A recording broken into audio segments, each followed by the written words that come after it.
نقوش سیرت سرور پہ جب نظر گزری تو یوں لگا کوئی ہو کر گیا ہے آنکھوں میں، تو یوں لگا کوئی ہو کر گیا ہے آنکھوں میں۔ مکان چشم میں ہیں لامکان کے نظارے، مکان چشم میں ہے لامکان کے نظارے، جمال جلوہ شمس الضحیٰ ہے آنکھوں میں، جمال جلوہ شمس الضحیٰ ہے آنکھوں میں۔ سرکار کی مدح مقدس میں ان کی حیات مقدس کو پیش کیا گیا ہے۔ زبان کھولو تو یا حبیبی یا رسول اللہ، زبان کھولو تو عقدہ کشائے دہر ہو تم۔ سرکار جب بولنے پہ آئیں تو کائنات کی الجھی ہوئی گتھیوں کو سلجھا دیں۔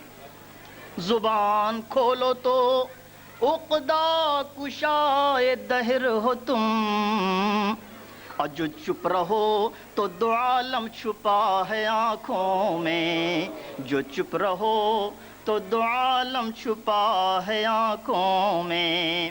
اہل اللہ جو مے حب نبی سے سرشار ہیں، ان کی نگاہوں کی کیفیت کو شاعر پیش کرتا ہے۔ بھلا ان آنکھوں کو دنیا لبھا سکے کیوں کر، بھلا ان آنکھوں کو دنیا لبھا سکے کیوں کر، جسے لگی ہوئی خاک شفا ہے آنکھوں میں، جسے لگی ہوئی خاک شفا ہے آنکھوں میں۔ اور سید عالم صلی اللہ علیہ وسلم کے ان گداؤں سے متعلق ایک مخصوص شعر عرض کیا ہے کہ ملوک تیرے گدا سے نظر ملا نہ سکیں، یا حبیبی یا رسول اللہ اپنے ایسے گداؤں کا صدقہ عطا فرما دے ہمیں۔ ملوک ان کے، ملوک تیرے گدا سے نظر ملا نہ سکیں، قسم خدا کی کچھ ایسا نشہ ہے آنکھوں میں، قسم خدا کی کچھ ایسا نشہ ہے آنکھوں میں۔ اور ایک نصیحت کا شعر عرض کیا ہے، اے عاشقان رسول، اے بزم مصطفیٰ سجانے والو، اے محبت کی بزم میں حاضر ہونے والو، ایک نصیحت کا شعر عرض کیا ہے۔ نگاہ ان کی گزرگاہ ہے، میرے آقا کی گزرگاہ ہے یہ نگاہ، نگاہ ان کی گزرگاہ پاک و صاف رہے،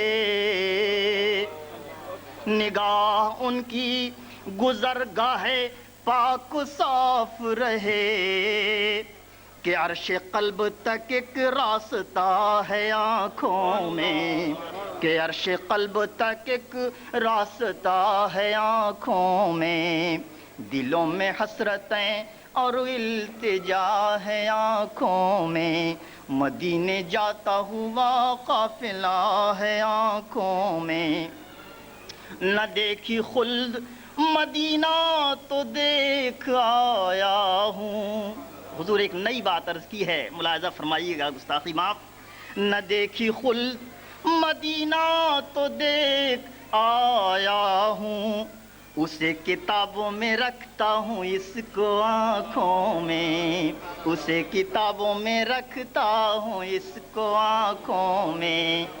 نہ دیکھی خلد مدینہ تو دیکھ آیا ہوں، اسے کتابوں میں رکھتا ہوں اس کو آنکھوں میں۔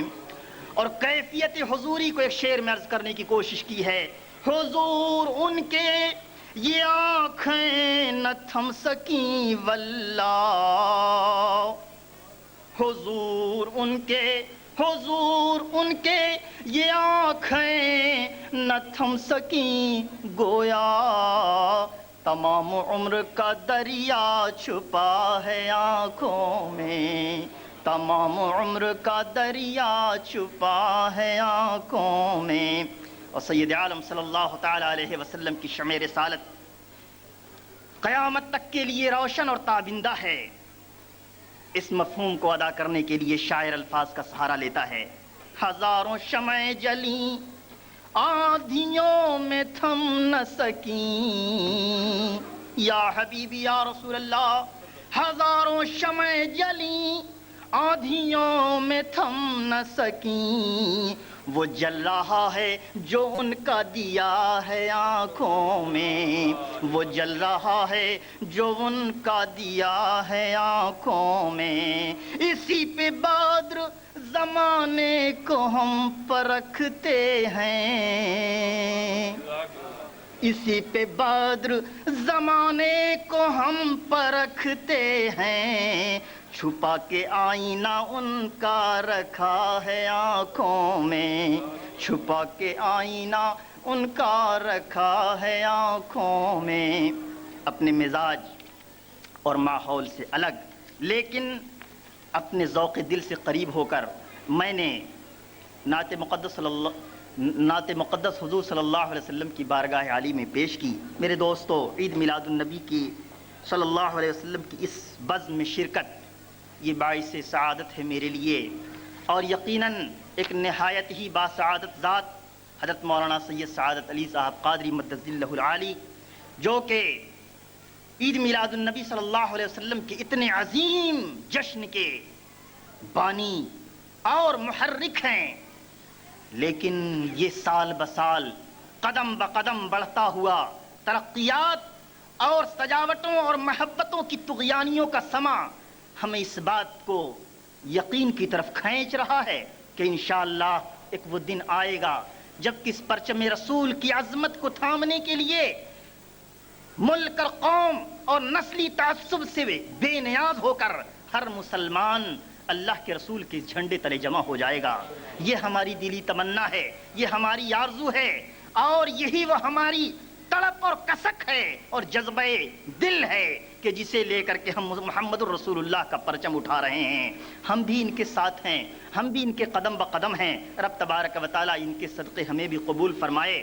میرے دوستوں اور بزرگوں، میں اپنا وقت ختم کر چکا، لیکن چند ایک باتیں اور عرض کرنی ہیں۔ آپ درود پاک پڑھیں، وقت ہے تو بلند آواز سے درود و شریف پڑھیں۔ اللہم صلی علی سیدنا و نبینا و مولانا محمد وعلی آل سیدنا و نبینا و مولانا محمد معدن الجود والکرم وعلی آلہ و اصحابہ و بارک وسلم۔ صلاۃ و سلام علیک یا رسول اللہ، صلاۃ و سلام علیک یا حبیبی یا حبیب اللہ۔ بزم رسول ہر لحاظ سے رسول سے متعلق ہے صلی اللہ علیہ وسلم۔ کسی بھی چیز کی عظمت اور بڑائی کا مدار اس کے متعلق یہ سوچا جائے کہ اس کا متعلق کون ہے۔ اگر یہ میدان، اگر یہ حال اللہ کے رسول سے متعلق ہے تو اللہ اکبر، اس حال کے حال پہ ہمیں روحانی طور پہ حال آنا چاہیے۔ آپ کو یہ معلوم ہے کہ کائنات کے نظام کے اندر رب تبارک و تعالیٰ نے دو قسم کی کیفیات کو رکھا ہے۔ کچھ اشیاء محتاج الیہ ہیں اور کچھ چیزیں محتاج۔ مثال کے طور پر سورج زمین کا محتاج نہیں ہے، زمین کے انسان سورج کی روشنی کے محتاج ہیں، اس کی گرمی، اس کی حرارت اور اس کی حدت کے محتاج ہیں، اور یہ ایک ایسی کھلی ہوئی حقیقت ہے جس سے انکار نہیں کیا جا سکتا۔ میرے دوستو، زمین اس اعتبار سے سورج کی محتاج ہے اور سورج محتاج ہے۔ یہ اگر اس تمثیل کو، اس مثال کو آپ ذہن میں رکھ کر کے اپنی دنیا کے اوپر غور کریں، اپنے ماحول کے اوپر غور کریں اور اپنی ہستی کے اوپر غور کریں، تو جس طریقے سے عام زندگی کے اندر ہر انسان کو یہ معلوم ہے کہ تعلیم کے لیے ہر انسان معلم کا محتاج، علاج کے لیے حکیم اور ڈاکٹر کا محتاج، اسی طریقے سے مختلف مسائل حیات رب تبارک و تعالیٰ نے نظام کائنات سے اہم شخصیت جس کے لیے نظام کائنات مرتب فرمایا وہ ہے سیدنا و سندنا و شفیعنا و کریمنا سیدنا محمد الرسول اللہ صلی اللہ تعالی علیہ وسلم۔ ہر اعتبار سے دنیا اور دنیا والے محمد الرسول اللہ کے محتاج، ان کے گداگر ہیں، ان کے در کے کاسا لیس ہیں، ان کی بارگاہ کے اندر حاضر ہو کر کے گداگری کرنے والے ہیں۔ محمد الرسول اللہ محتاج لے ہیں۔ روحانی اعتبار سے، جسمانی اعتبار سے، معاشرتی اعتبار سے، تہذیبی، تمدنی، اقتصادی، تمام اعتبارات جو دنیا کے اندر رائج اور مروج ہیں، ان تمام اعتبارات سے انسان محتاج ہے، محمد الرسول اللہ محتاج لے۔ لیکن یہ بھی تو ایک حقیقت ہے کہ 63 سالہ حیات مقدسہ پوری کر کے اب حیات برزخی کے اندر اس سے عظیم زندگی میں وہ ہیں ضرور، لیکن ہم سے تو پردہ ہے، ہم سے تو حجاب ہے، ہم سے تو چھپے ہوئے ہیں۔ میرے دوستو، اب اس حیات برزخی میں، اب اس عالم میں جبکہ وہ ہم سے چھپے ہوئے ہیں اور ان کا نظام ہم پہ ظاہر ہے، وہ ہم سے پردے میں ہیں، ان کا پیغام ہمارے سامنے ہے، وہ اپنے کو حجاب نورانی میں رکھے ہوئے ہیں اور ہمارے سامنے ان کا مشن ہے، ہمارے سامنے ان کی تعلیمات ہیں، ہمارے سامنے ان کے فرمودات ہیں، ہمارے سامنے ان کے فرمائے ہوئے ارکان زندگی ہیں۔ اب اس سلسلے میں آپ کو اگر غور کریں تو یہ پتہ چل جائے گا کہ میرے دوستو، ان کا ہر پیغام، اس کے پیچھے محرک اب بھی زندہ ہے، اس کے پیچھے محرک اب بھی زندہ ہے، ان کی ہر تعلیم، اس کے پیچھے داعی اب بھی موجود ہے۔ میرے دوستو اور بزرگوں، اللہ تبارک و تعالیٰ کے پیارے حبیب صلی اللہ تعالیٰ علیہ وسلم کا ذکر، یہ وہی ذکر ہے جو ذکر اللہ ہے۔ رب تبارک و تعالیٰ کے پیارے حبیب کی تعریف اللہ تبارک و تعالیٰ کی قدرت کاملہ کی تعریف ہے، اور پیارے حبیب صلی اللہ تعالیٰ علیہ وسلم کی نعت مقدس قدرت کی بے پناہ عظمتوں کی نشاندہی کر رہی ہے، اور اسی منزل پر آ کر، اسی مقام پر آ کر کے ہم یہ کہنے پر مجبور ہو جاتے ہیں کہ اے دنیا اور دنیا والو، اے دنیا کے انسانوں، ساری کائنات در بدر بھٹکتی رہے اور ٹھوکر کھاتی رہے، وہ اس بات پر مجبور ہو جائے گی کہ اگر اسے فلاح و نجات حاصل کرنا ہے تو قدم مصطفیٰ پہ اسے آنا پڑے گا۔